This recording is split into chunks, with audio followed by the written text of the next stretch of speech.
आहो, हा जेवणाला काय बनवू? कुर्मापुरी बनव की. ठीक आहे.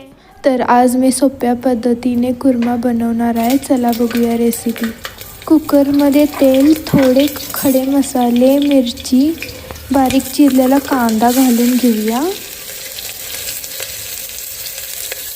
कांदा शिजल्यावर आलं लसूण पेस्ट, गरम मसाला आणि धने आणि जिरे पूड टाकूया. हळद टाकूया, चटणी टाकूया.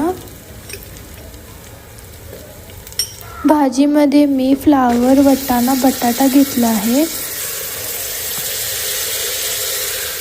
सगळ्या भाज्या छान परतून घेऊया. चवीनुसार मीठ, थोडंसं पाणी, कस्तुरी मेथी घालून मी कुकरचं झाकण झाकले. 4 शिट्ट्या करून घेऊया.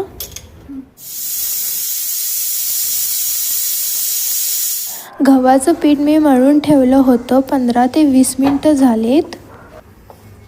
चपाती कसं लाटतोय तसं रेग्युलर चपाती लाटून घेऊया.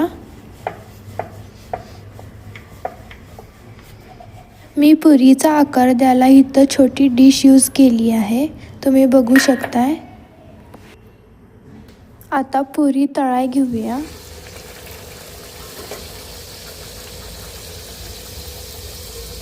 पुरीला छानपैकी तळून घेऊया दोन्ही साईडने. किती छान टम्प फुगली आहे बघा.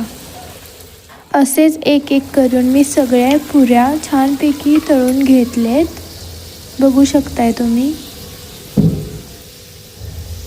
वास खूप छान येत होता. तुम्ही एकदा नक्की ट्राय करून बघा. व्हिडिओ आवडला असेल तर लाईक, शेअर, कमेंट नक्की करा. आणि आता चला ह्यांचं रिॲक्शन बघूया. खूप एक्सायटेड आहे मी. आहो,